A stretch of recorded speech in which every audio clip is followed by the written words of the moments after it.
You ever notice how some men stop chasing and somehow start radiating peace? They walk slower, speak less. Their eyes don't search anymore because somewhere in their solitude, they found something stronger than love.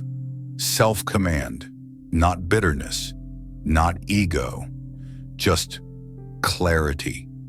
The kind emperors wrote about and broken men prayed for. Most people think singlehood is a pause, but for some men, it's the awakening. Let's begin. The unexpected teacher. Most men think peace comes after success, after the promotion, the relationship, the validation. But the truth is, peace only begins when you stop running toward things that never had the power to give it. Silence doesn't come to comfort you. It comes to confront you. And that's why most men fear it, because when the noise dies, all that's left is the truth, and the truth rarely flatters you. At first, solitude feels like exile. You start questioning your worth as if being unseen means being unloved. But that's the lie the world sold you, that attention equals existence. Real existence begins the moment you stop needing witnesses, and you'll start to feel it the moment you do. Somewhere between the chaos of wanting and the stillness of loss, a strange shift happens. You stop chasing what left. You stop resenting what stayed. And for the first time, you begin to see yourself without the fog of other people's opinions. That's when solitude becomes the unexpected teacher. It teaches through absence. It shows you what remains when everything else is stripped away. Your habits, your thoughts, your raw self. Most men never meet this teacher. They fill every silent moment with noise, every empty space with distraction. They fear the mirror that solitude holds up because it doesn't lie. It shows you how much of your life was built on borrowed beliefs. That mirror's brutal, by the way. It won't compliment your progress or care about your excuses. It just stares. But if you stay long enough to let the loneliness melt into clarity, something sacred starts to form inside you. You begin to separate what's essential from what's convenient. You start noticing how much of your pain was self-chosen, the result of chasing control over things that were never yours. Let that sink in. Self-chosen.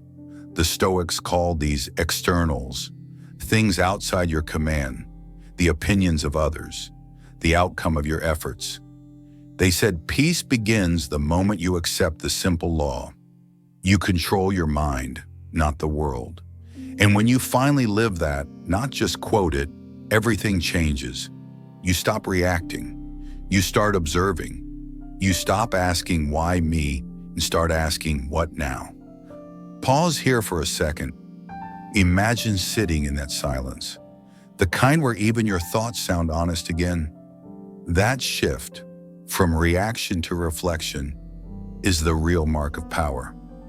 Not loud confidence, quiet command. The world measures strength in how much you can dominate. But Stoic strength is different. It's how little the world can dominate you. When you reach that space, life simplifies. You stop negotiating with guilt and start valuing your energy more than your image. You realize that the things that once hurt you weren't enemies. They were mirrors, and each disappointment was a doorway back to yourself. What did solitude teach you that comfort never could? That's the lesson most never learn. Pain is the tuition of wisdom. If that line hits you, drop a sword below. That's how I'll know you're listening from your scars. And solitude is the classroom where you finally sit still long enough to hear the lecture. There will come a day when silence doesn't scare you anymore. When you stop trying to escape your own company and instead start studying it, you'll notice your breath again, the way light enters your room, the way time moves slower when you're present, and you'll feel something powerful, not excitement, not happiness, but stability. The rarest currency in this world. That's the turning point. When solitude stops being a punishment and starts being a privilege. When you stop looking for the one and realize you are the one, the source of your own peace, your own validation, your own worth. From that moment, every relationship you'll ever have will change, because you'll no longer show up as someone searching to be completed, but as someone already whole, choosing connection from abundance, not lack. And this is where the journey begins, not toward others, but inward. Because once a man learns to master silence, the world can no longer master him. Even Marcus Aurelius, emperor of Rome, ruler of millions, met the same silence. Surrounded by power, he wrote his greatest lessons alone, under a flickering oil lamp. You have power over your mind, not outside events, he whispered to himself, not to teach the world, but to remind his own heart. And that's how ancient wisdom was born, not in temples, but in solitude. 2,000 years later, nothing has changed. Every man still learns the same way, in silence, when the noise finally runs out of lies. And when he finally reaches that stillness, life always sends him a teacher, not to rescue him, but to reveal how much he's already grown. Have you ever felt that? The peace that doesn't excite you, but stabilizes you? The quiet rebuild. Before he became my mentor, Kai was a man who had to rebuild himself from the ruins of love. When his marriage ended, there was no chaos, no shouting, no breaking things. Just two people standing in a quiet room, realizing they'd both become strangers to themselves. He didn't tell me the story, only that one line that never left me. He just said, "Sometimes life takes away what you cling to, not to punish you, but to return you to yourself." Most men don't rebuild that way. They rush, they replace, they drown the pain before it teaches. We've all done it. The gym phase, the cold showers, pretending your Spotify playlist is therapy. It's not. It's just noise with abs. But the truth is, what you avoid feeling, you end up reliving. Kai didn't run. He withdrew, not to hide, but to recenter. He stopped fighting what left and started mastering what stayed, his mind. He told me once, when love leaves, don't chase the person, chase the lesson. And that's where the rebuild begins for every man who's been broken. Not in a gym, not in a rebound, not in revenge, but in the moment you realize that silence isn't empty, it's full of feedback. Every failed plan, every goodbye, every long night alone, it's all data. And if you pay attention, life starts revealing a pattern. What collapses outside you is often what needed to collapse inside you. The Stoics called it amor fati, to love your fate, not because it's painless, but because it's precise. Pain cuts where lies used to live. Loss clears what ego refused to release. That's what Kai lived. He didn't talk about self-improvement. He lived as proof that mastery is born in surrender.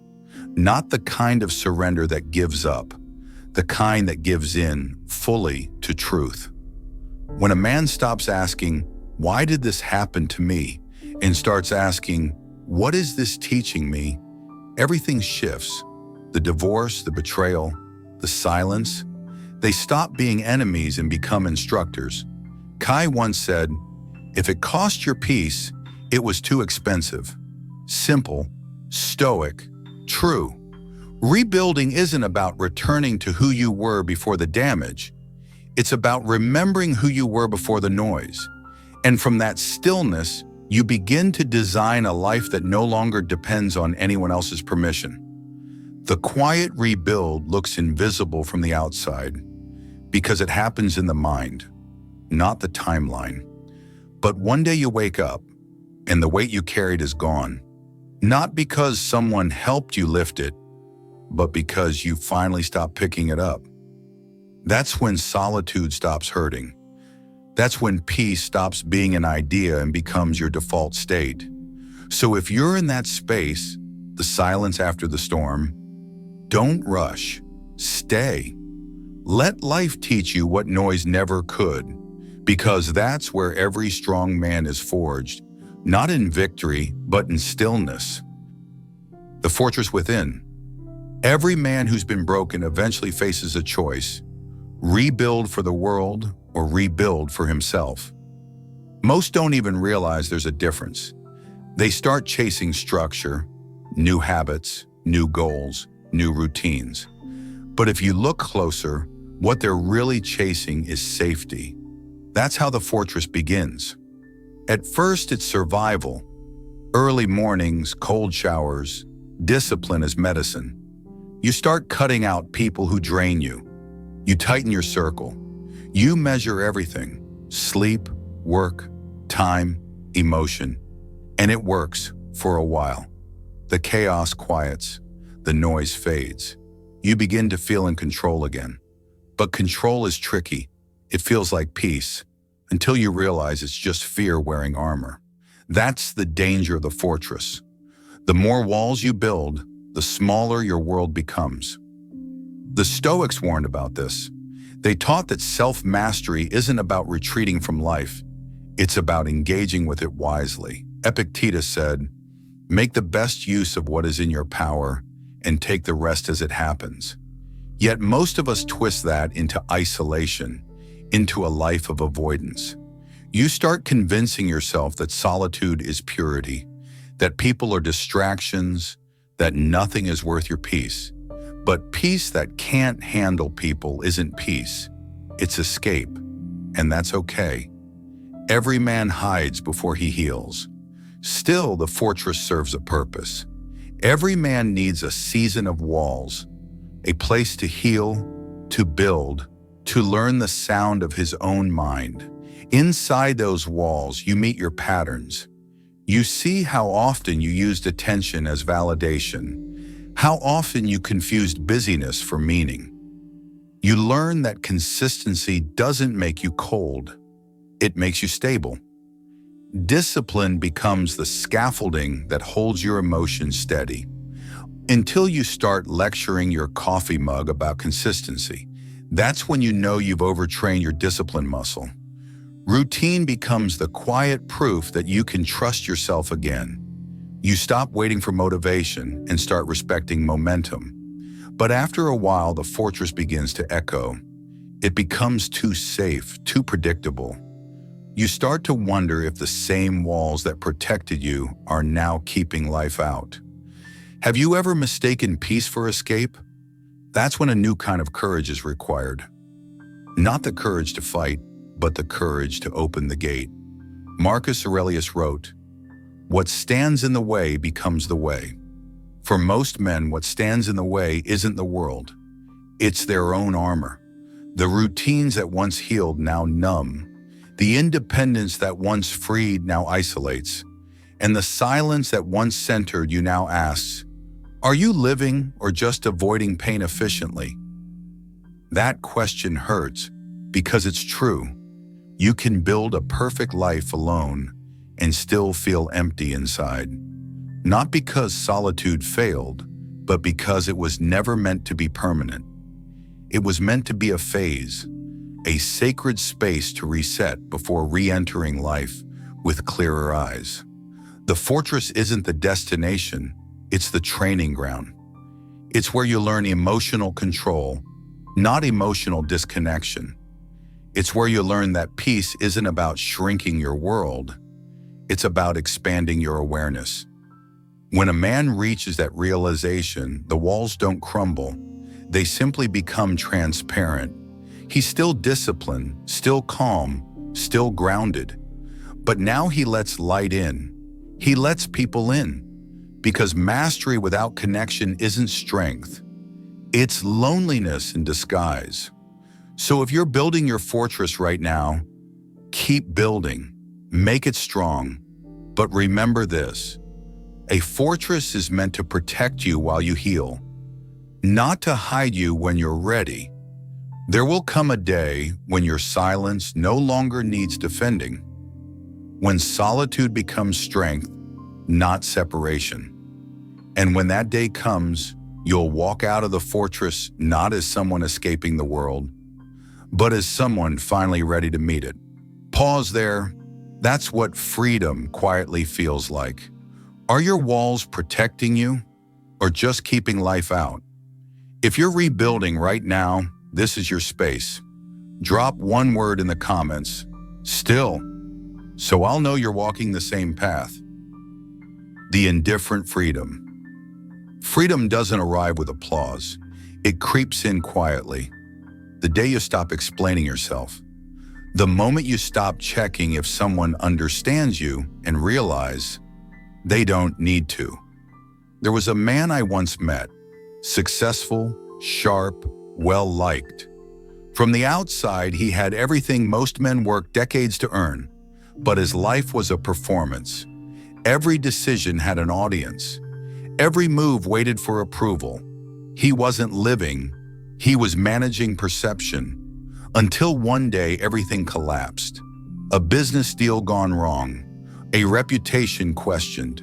Friends disappeared faster than messages load, and for the first time, he saw how fragile his happiness had been because it was built on conditions. He told me later, "It's strange. Losing status didn't destroy me. It just showed me what I never actually owned." That's the paradox of freedom. It rarely shows up when life is stable. It arrives when comfort is stripped away, when control is gone, when your name no longer buys respect. That's when you meet yourself without costume, and for the first time, you stop trying to win people and start winning back your peace. The Stoics call this practice preferred indifference. It means learning to value things, money, health, love, reputation, without being enslaved by them. They are preferred, not essential, because the moment your peace depends on anything outside your control, it's already rented, not owned. That's the training most men skip. They master ambition but never detachment. Men think freedom is doing what you want. Stoic freedom is not needing to. They learn how to acquire, not how to release. So life teaches it the hard way, through loss. But detachment isn't coldness, it's clarity. It's seeing what matters without clinging to it. It's being able to say, "I want this," without the silent terror of "I need this." That's real freedom, when your desires no longer own you.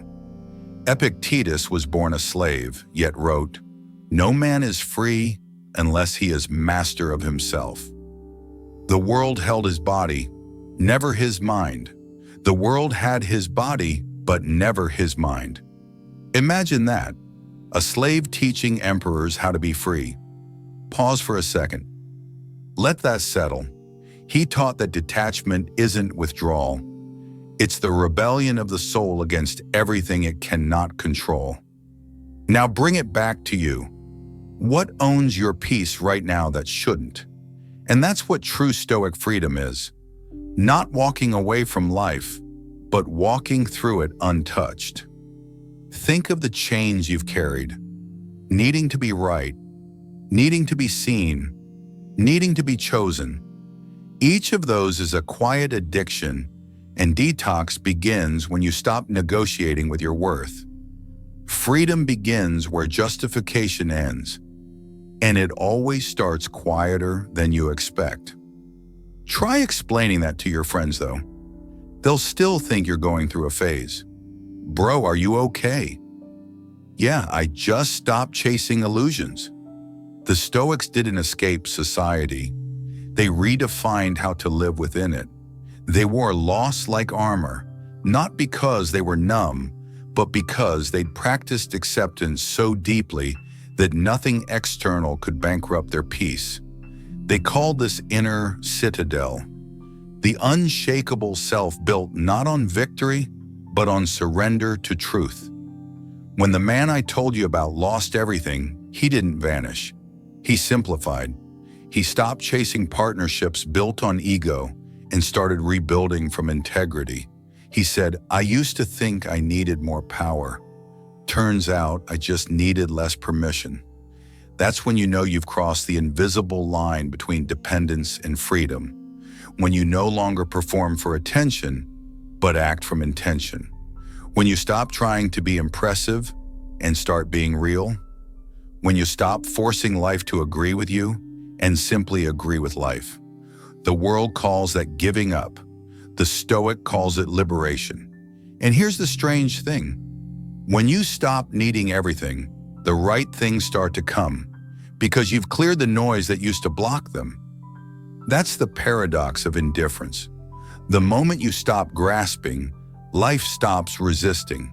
So if you find yourself losing something right now, a relationship, a title, a plan, try not to hold it like tragedy. Hold it like proof. Proof that you're being trained for lighter living. Because only when your hands are empty can you receive without fear. It's strange. Life fills the hands of those who stop grabbing. And maybe that's what freedom really is. Not getting everything you want, but finally realizing you already have enough. The bridge of meaning. Freedom without connection eventually feels hollow. A man can master solitude, discipline, even peace, and still feel a quiet emptiness that logic can't explain. Because peace isn't the end of the road. It's the foundation for something deeper. Meaning. Meaning begins the moment you stop asking, what do I get? And start asking, what do I give? After a while, solitude stops being about escape. You've done the work, you've healed, you've rebuilt. But then you start to notice the echo. The quiet isn't teaching anymore. It's waiting for you to bring your light out of the fortress and into the world. That's where the next chapter of Stoicism begins. Not in detachment, but in participation. Marcus Aurelius wrote, "What injures the hive injures the bee." A Stoic life isn't about isolation. It's about contribution, about becoming so stable inside that you can walk into chaos without losing your calm. But contribution doesn't always mean big gestures. Sometimes it's how you speak to a stranger, how you listen without trying to fix, how you bring patience to a room full of noise. A man anchored in purpose doesn't chase impact. He radiates it. The mistake many men make is thinking they must choose peace or passion, solitude or love, stillness or motion. But the truth is, they were never opposites. They were always meant to hold hands. Connection without peace becomes attachment. Peace without connection becomes emptiness. The bridge between them is purpose. Doing something that reminds you that your calm isn't selfish, it's service. You start to notice it in small ways. A friend going through what you once survived. A colleague burning out in the same fire you walked through years ago. You realize your scars aren't decorations. They're instructions. Your story was never just yours. It was a manual someone else will need. That's what Stoic freedom is for. Not to retreat from the world, but to return to it with wiser eyes. You stop looking for applause. You start looking for alignment. You stop trying to impress. You start trying to uplift. It's funny, the moment you stop trying to be deep, people start calling you wise. Turns out authenticity has better PR than effort. And here's the paradox. The more you give from wholeness, the more life gives back. Not because you're lucky, but because generosity aligns you with flow. When you stop needing meaning, meaning finds you. It's in the work you do with full attention, in the words you speak without pride, in the presence you offer without agenda. That's how a man becomes a bridge, strong enough to carry others, light enough to let them walk on their own. The Stoics called this eudaimonia, flourishing through virtue, not through wealth or fame or relationships, but through a life that contributes to the greater good without losing its center. Meaning doesn't shout, it whispers, in quiet service, in small acts, in consistent truth. When you align your daily life with something larger than your ego, you stop drifting and start belonging. Not to someone, but to everything. That's the real bridge between solitude and connection, between freedom and purpose, between surviving life and serving it. And when you cross it, you stop asking, what's next? Because you finally realize you are. What's one lesson your pain has taught you that you'd never trade back? And somewhere beyond that bridge, you meet the man who mastered it, Kai. The man who stayed still. Kai lives quietly now. He doesn't chase noise or attention or closure.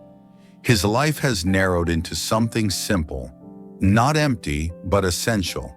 He works with his hands, listens more than he speaks, and lets silence finish most conversations. To others, it looks like withdrawal, but it's not. It's mastery. He once told me, stillness isn't the end of the journey. It's what remains when the journey ends. And I finally understood what he meant. Peace isn't a prize you win after suffering. It's what's left when you stop resisting life. That's the lesson most men never learn. They think peace is something you reach when life finally gives you a break. But peace doesn't arrive when things stop breaking you. It arrives when you stop breaking yourself every time they do. Stillness isn't about waiting for calm seas. It's learning how to stay balanced in the storm. And maybe that's what the Stoics were pointing to all along. Marcus found it in command. Epictetus found it in captivity. Kai found it in solitude. Different roads, same summit. Because stillness isn't about where you are. It's about how you stand when nothing around you is steady. Most people mistake stillness for passivity. But stillness is not doing nothing. It's doing the right thing, at the right time, for the right reason. It's acting from principle, not impulse. It's power without aggression. It's motion without noise. That's what makes it rare, because it can't be performed. You can fake confidence. You can fake success, but you can't fake calm. When a man reaches stillness, his life changes shape. His mind stops negotiating with every distraction. He no longer reacts to the world, he responds to it. And response is what separates the wise from the restless. He begins to realize that every battle he thought was external was always internal. No one truly defeats you. Only your lack of clarity does. Stillness is the point where freedom stops being a word and becomes your nature. When the mind stops demanding, the heart stops defending. You begin to move through life without friction, not detached, but aligned. That alignment is what the ancients called ataraxia, a state of inner steadiness that doesn't depend on circumstances. It's not about controlling life, but cooperating with it, moving as the river moves, steady, clear, unstoppable. The world teaches men to conquer. Ancient wisdom teaches them to return to their breath, to their integrity, to the quiet self that needs nothing to feel complete. That's where power hides, not in dominance, but in composure. Because a man who cannot control his stillness will always be ruled by motion. That's the paradox of awakening. You spend years chasing strength only to discover that true strength was silence all along. It's not the silence of absence. It's the silence of mastery, the silence of a man who no longer has to prove what he already knows. Kai embodies that now, not as a guru, not as an ideal, but as proof. Proof that a man doesn't transcend the world by escaping it, but by being still enough to live inside it without being consumed. He shows that stillness isn't retreat, it's readiness. It's the space between thought and reaction, the pause where wisdom lives. And maybe that's the final mastery. Not freedom from life, but freedom within it. Because when you're no longer pulled by noise, you finally hear the rhythm of truth beneath it all. The man who stays still no longer seeks peace. He is peace, and in that state, life itself becomes lighter. Not because it changed, but because you did. The world calls it being single. The Stoics would call it being free. But men who've learned stillness, they simply call it being home. The still mind. When a man finally learns to live alone, he discovers a freedom the world can't describe. A freedom that has nothing to do with isolation and everything to do with presence. It's not the absence of people, it's the absence of dependence. Not the quiet of an empty room, but the quiet of a soul that has stopped begging to be understood. That's what the ancients meant by mastery. Not conquering the world, but conquering the self. Marcus Aurelius ruled armies, yet his truest victories were fought in silence. Epictetus was enslaved, yet no master ever owned his mind. And every man who walks this path today is repeating the same lesson. Different century, same truth. You can lose wealth, status, love, even direction. But if you never lose your center, you've lost nothing that matters. Because peace doesn't come from stability, it comes from sovereignty. When you no longer need the world to agree with you, you start hearing your own life clearly for the first time. The world will keep shouting its noise. Be faster, be richer, be seen.